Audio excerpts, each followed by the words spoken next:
Chapter 1 continued on page 9. There, you thieving coyote! Tomorrow, you hunt for yourself or go without, by gore! Taking the heavy-bladed knife from his belt, he hacked a tab of fringe off one of his sleeves and, settling down, cross-legged by the fire, began to mend the split moccasin with the tab of deer skin and the sinew. As he worked, his low, tuneless whistle mingled with the dog's snarling and slathering over the meat.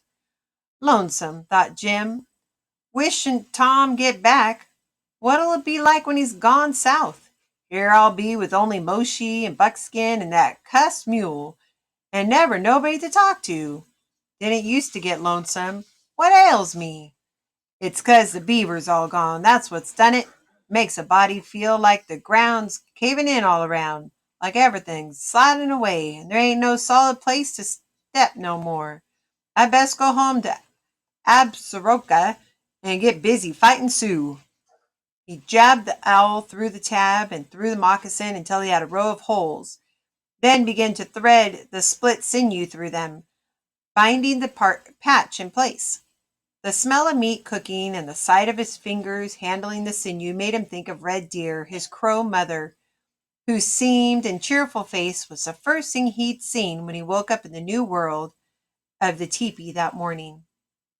All he'd really been conscious of at first was the pain in his body, the strange, stiff feeling of the muscles in his right arm, and the smell of some meat and herbs simmering over the fire in the center of the lodge. Then he noticed other smells too. Dog smell, smoke smell, and the smell of fresh scraped hides and blood. And something else, very pungent and strong, that he realized finally was the odor of the wet, sticky poultice, or medicine, somebody had bound around his naked chest and his arm. It was made of some kind of leaves he had never seen before.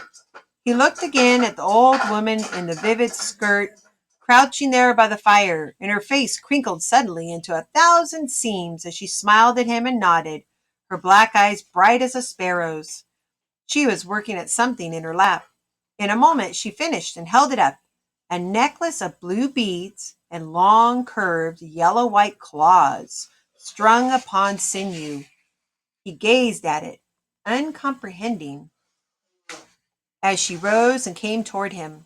She was still nodding and grinning, pointing first to the necklace and then to his chest, and all the time repeating something over and over in a language he did not understand.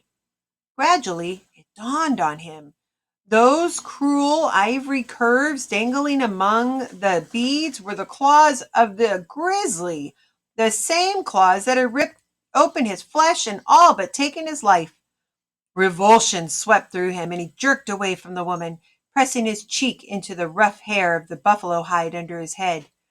The sudden movement sent flame and ice streaking through his wounds, and for a moment he sank once more into blackness. When he came to himself, the woman was fastening the necklace around his throat. He lay there rigid, fighting off nausea at the feel of those talons cold and heavy against his flesh. After a moment, as they warmed to the heat of his body, he lifted his left hand and touched them. Slowly his fear evaporated. A kind of triumph took its place. The bear was dead, but Jim Keith was alive, very much alive. He turned his head again, looking at the woman.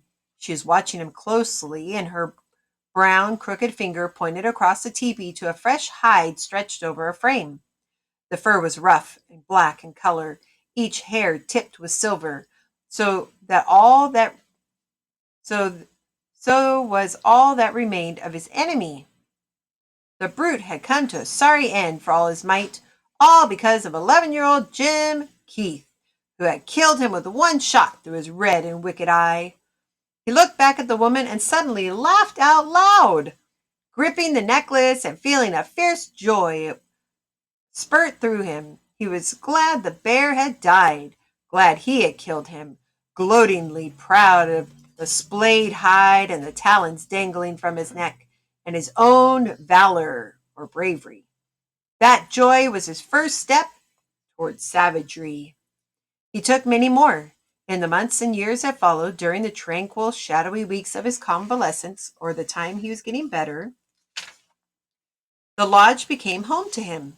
He lay on his bed, buffalo hide stretched on a willow frame, drowsing or watching the fat furry puppies, one of whom was Moki, tumble over each other in the sunshine near the entrance, or listening to Red Deer's tales of the little men or the warriors of long ago and the great medicine dreams they had dreamed. He had soon learned their guttural language, learned too that when a crow hunting party had discovered him barely alive under the grizzly's body and brought him to their village, she had claimed him in place of her dead son. Sometimes, in those first months, he had been lonely and longed to run away back to his uncle. Then he would turn a deaf ear to reindeer stories and talk English aloud to the puppies or even to rocks and trees, from pure homesick craving to hear it once more. And Red Deer, half jealous, half compassionate, had named him Talks Alone. But as his wounds healed, his life grew more active and his memories less so. He joined eagerly with the other boys in their rough and dangerous games, tugged constantly at his hair to make it grow long and luxuriant like that of the proud warriors about him, who often worked switches into their braids until they trailed the ground and had to be doubled back in glossy coal black loops.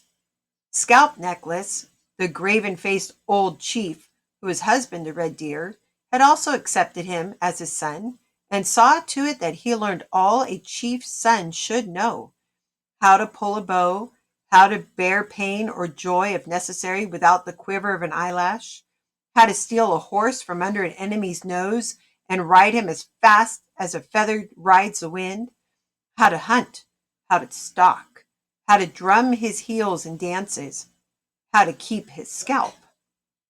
And in his 14th year, he achieved the first goals every Crow boy must achieve. He counted coup, won honors in war, earning the right to wear the eagle feather, and dreamed his own medicine dream.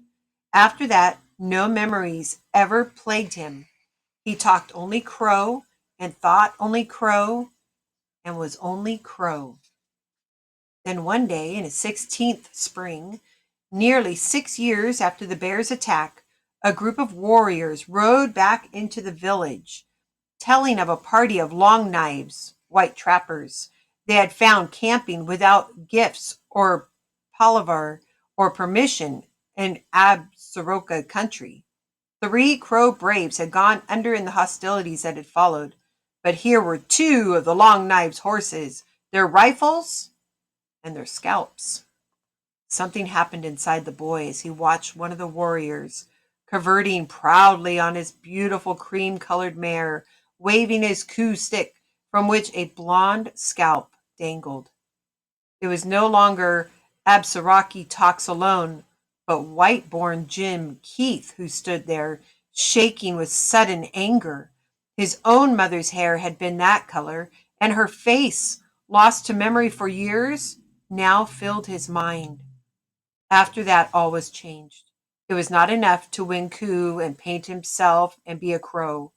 As the weeks passed, he grew thin with longing to see white faces like his own, and hear a civilized tongue, and sit again by a trapper's campfire while the stars came out over Jackson's Hole or the Popoagi.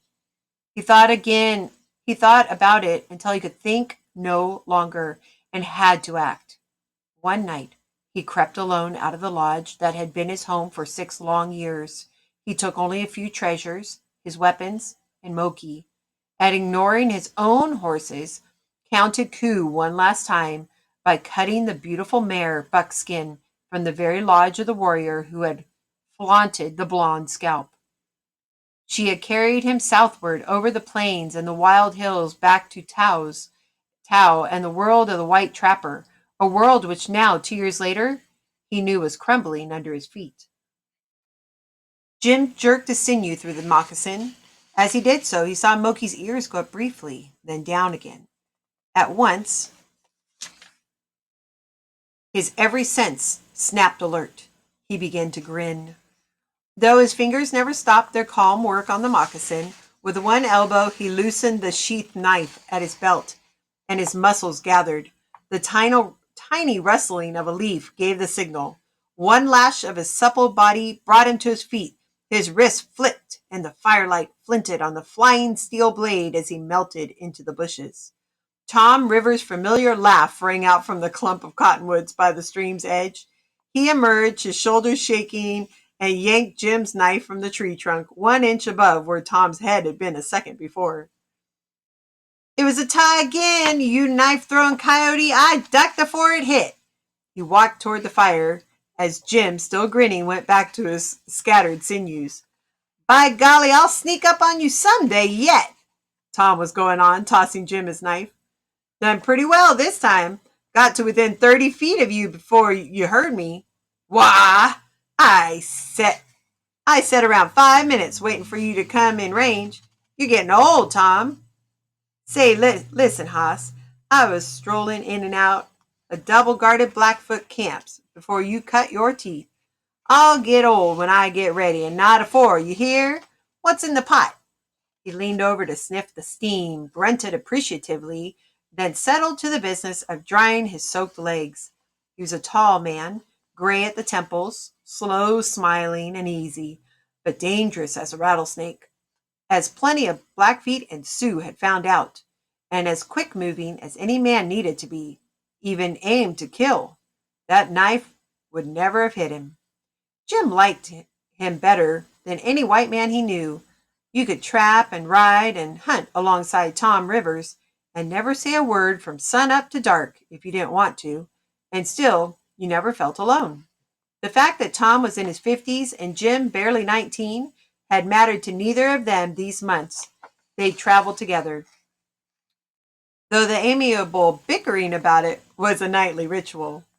The camp would be mighty lonesome soon, Jim thought, with the night closing down like this, and the fire brightening and the pot bubbling, and no Tom standing there angling his long legs one way and another while his leggings dried from wet dark red to faded scarlet.